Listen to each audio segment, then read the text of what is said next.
નમસ્કાર મિત્રો, ના દંભ ના પાખંડ વાત કરીશું હૃદય નીચોવીને. સત્ય જેવું છે એવું, કુલડીમાં ગોળ ભાગ્યા વિના, ચાસણીવાળી મીઠી મીઠી વાતો કર્યા વિના સત્ય જેવું છે એવું બોલવામાં આવશે. એટલે જ આપણે આ ચેનલનું ટાઇટલ રાખ્યું છે ન દંભ ના પાખંડ. વાત કરીશું હૃદય નીચોવીને. આજે વાત કરવી છે કે કઈ રીતે એક સમયે કન્યાદાન કહેવાતું દાન, જેમ આપણે આપીને ભૂલી જઈએ એમ કન્યાદાન એટલે કે એક આપણી દીકરીને આપણે જ્યારે વડાવીએ ત્યારબાદ એના જીવન નિર્વાહની જવાબદારી, એની રક્ષાની જવાબદારી, એના સંપૂર્ણ જીવનની જવાબદારી એના પતિની હોય, એના સાસરાની હોય, મતલબ સાસરિયાની હોય. અને એ જ ભારતમાં આજે સડી ગયેલી સામાજિક વ્યવસ્થાઓની અંદર ધીમે ધીમે દહેજ પ્રથા પ્રવેશી અને આજે છોકરી મતલબ દીકરી તમારે જોઈએ છે વહુ સ્વરૂપે, પણ સાથે સાથે આપણા જે કીડા મકોડા કીટ પતંગિયા લોકો છે એ લોકોને ઝોમણા, પૈહાર, સુત્રીહાર, ટોપીઓ, મોરહાર, આપ જે બધા ઘરેણાં છે પરંપરાગત એ જોઈએ. એટલે મતલબ ઘરેણાનો દાબડો જોઈએ, પૈસા જોઈએ, ફર્નિચર જોઈએ. અને હદ ત્યારે થઈ ગઈ કે અહીંયા હું જોઉં છું કે અમુક દીકરીઓ જુઓ ને તો દેવરૂપ જેવી, સ્વર્ગની અપ્સરાઓ જેવી સુંદર, અને ન માત્ર દેખાવથી સુંદર પણ હૃદયથી પણ સુંદર, ખૂબ સુંદર. એ બુદ્ધિજીવી છોકરીઓ, ભણવામાં હોશિયાર, તેજસ્વી, ઉચ્ચ કોટીની મનુષ્ય. અને એ બચારી દીકરીઓને બે સ્વરૂપે અન્યાય થાય છે. એક તો જો દીકરીઓ શાપનો ભારો, દીકરીઓ પારકું થન, એટલે એના પિતાના ઘરે પણ એનું ઘર નથી એમ જીવવાનું, અને સાસરે જઈ અને ત્યાં પણ એ બીજા ઘરેથી આવી થઈ, એટલે એનું તો આ ધરતી પર કોઈ ઘર જ નથી. એટલે બહુ અન્યાય છે સડી ગયેલી વ્યવસ્થાઓમાં. એટલે જ હું વારંવાર કહું છું કે સમય આવી ગયો છે આ ભારતની તમામ સડી ગયેલી સામાજિક વ્યવસ્થાઓને ફગાવી દેવાનો, વિવાહ સંસ્થાને પણ ફગાવી દેવાનો. કેમ કે આ રીતે યાર કોઈની દીકરીઓની બોલી લગાવશો તમે, તમારા ઘરે વહુને દીકરી માનીને લાવવાની હોય, તમે યાર એની સાથે સાથે શું આવશે એ શું લાવશે.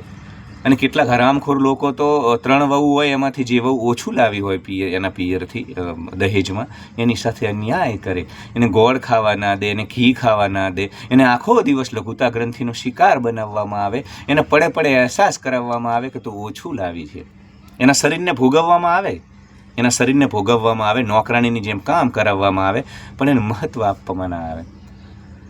તો ઝીંગુરો, મરકટો, કીડા મકોડા, કીટ પતંગિયાઓ તમે આવા ઘરે પોતાની દીકરીને આપી દો છો. ગાયને કસાઈવાળે આપણે મૂકીએ તો કેવું આપણને મૂકીએ છીએ એમ, કઈ રીતે આ ખાલી સંપત્તિ જોઈ. અને જે લોકો તમારી પાસેથી સંપત્તિ ઈચ્છે છે આવા લોકોને સગાવાલા બનાવવાના. અને બીજું એક એવું પણ છે કે છોકરીઓ અમારી જુઓ તો દેવરૂપ જેવી, અપ્સરા જેવી, પણ એમના બાપા સામે 100-200 વીઘા અને આ સોનાનો દાબડો અને સંપત્તિ જોઈ ગમે તેના ત્યાં એને વડાવી દે, જ્યાં માણસેય ના હોય, જ્યાં ઝેરીલા લોકો હોય, જ્યાં એમની દીકરીના શરીરને ભૂખ્યા વરુની જેમ, વાસના ભૂખ્યા વરુની જેમ એને ભોગવવામાં આવે, નોચવામાં આવે, એને નોકરાણીની જેમ કામ કરાવવામાં આવે.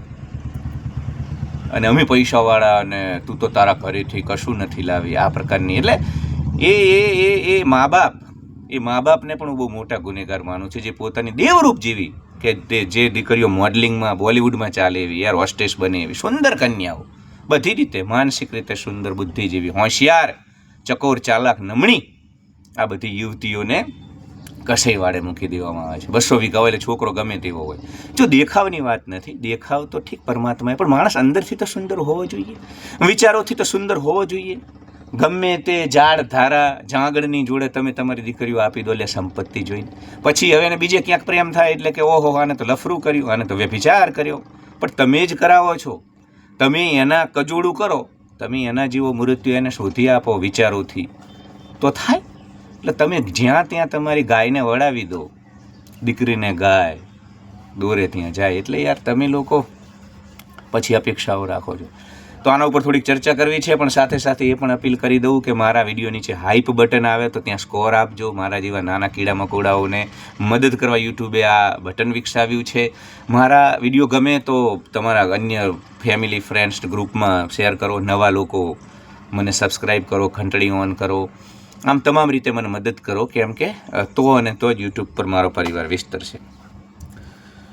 તો યાર પોતાની દીકરીઓને જ્યાં ત્યાં ન આપી દો. અને યાર આપણે આખી દુનિયાની ચર્ચા કરીએ છીએ, આખી દુનિયાની આપણે ભારતીયો કે દુનિયામાં યુદ્ધ ને દુનિયામાં સંસ્કૃતિને ભારત મહાન ને આપણી આદર્શ કુટુંબ વ્યવસ્થા, આપણી આદર્શ સામાજિક વ્યવસ્થાઓ સડી ગયેલી બદબૂદાર દુર્ગંધયુક્ત સડી વ્યવસ્થાઓ છે. અત્યારે અહીંયા બહાર ગાય મરેલી છે ને બહાર, એની વાસ ગંધ આવે છે મને તીવ્ર, પણ મજબૂર છું વિડીયો બનાવવા, કારણ કે ખૂબ પવન છે એટલે અહીંયા નીચે બેસવું પડે છે. એવી જ ગંધ આ સડી ગયેલી સામાજિક વ્યવસ્થાઓમાંથી આવે છે મિત્રો. યાર કેવી માનસિકતા! તમે તમારા કરતાં તો બધા સારા, આ દુનિયાના મોટા મોટા આક્રાંતાઓ સારા, જેવા છે એવા દેખાય તો છે.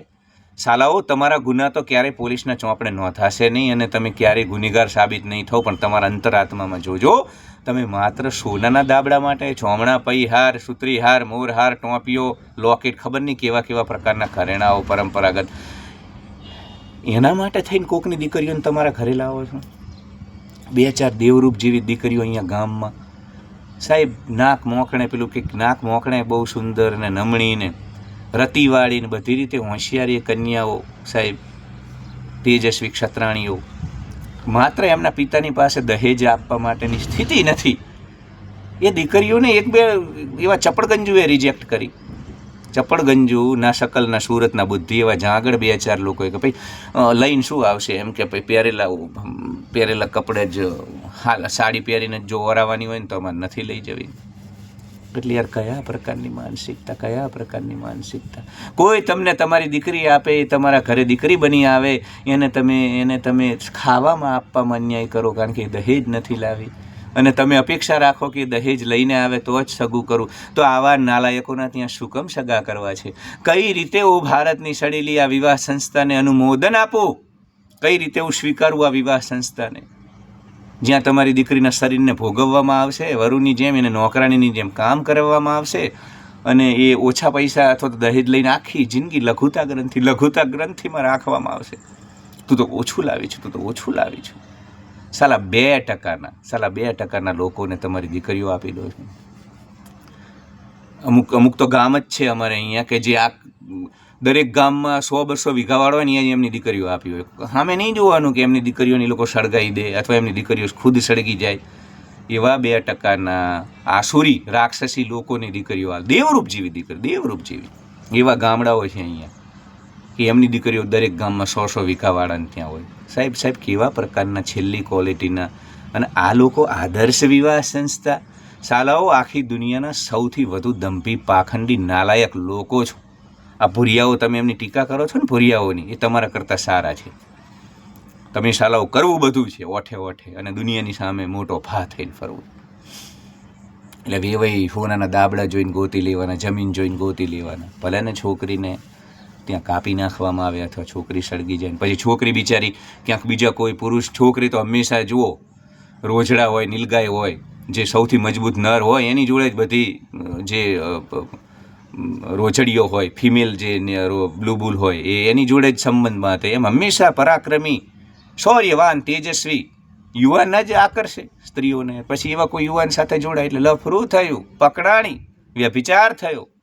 તો નાલાયકો, તમે જ્યાં ત્યાં ઓરાઈ દો એનું કંઈ નહીં. તમે એના પૈસા માટે ગમે તે ચપળગંજુની સાથે સુવા મૂકો. તમે વિચાર કરો, એ દેવરૂપ જેવી તમારી છોકરીઓ બુદ્ધિજીવી, અને સામે પેલા જાંગડ જોડે એને સૂવું પડે. કેટલી હદે એના માટે કેટલું કષ્ટદાયી હશે.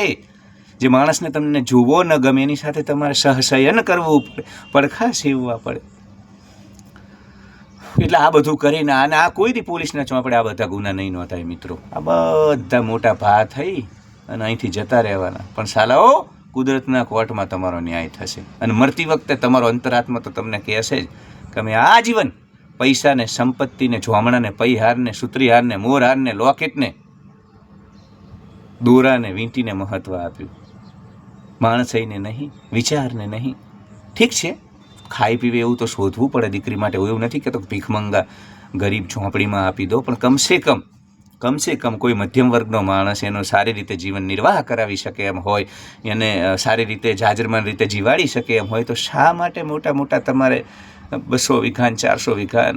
ભાઈ એટલે મહેરબાની કરીને તમારી દીકરીઓનો, અને આવા હરામખોરો આખી જિંદગી તમારી દીકરીને લઘુતા ગ્રંથિમાં રાખશે. એટલે ઠીક છે, સડી ગયેલી આ બધી વ્યવસ્થાઓ છે અને આ પ્રકારના લોકો છે આપણી આજુબાજુ, અને એ બધા વચ્ચે આપણે જીવવાનું છે, અને એ બધા પાછા પોતાની જાતને શ્રેષ્ઠ માને. યાર કઈ રીતે શ્રેષ્ઠ? આખી દુનિયામાં તમારા જેવા કોઈ નથી, તમારા જેવા નાલાયક કોઈ નથી આખી દુનિયામાં જે સ્ત્રીઓને, મહિલાઓને આ રીતે ટ્રીટ કરતા હોય. એની પાસે દાગીનાની, ફર્નિચરની, પૈસાની અપેક્ષા રાખતા હોય. ઠીક છે, love you all. Like, share and subscribe. સહયોગ કરો, પરિવારને વિસ્તૃત કરવો છે. Support me. Thank you.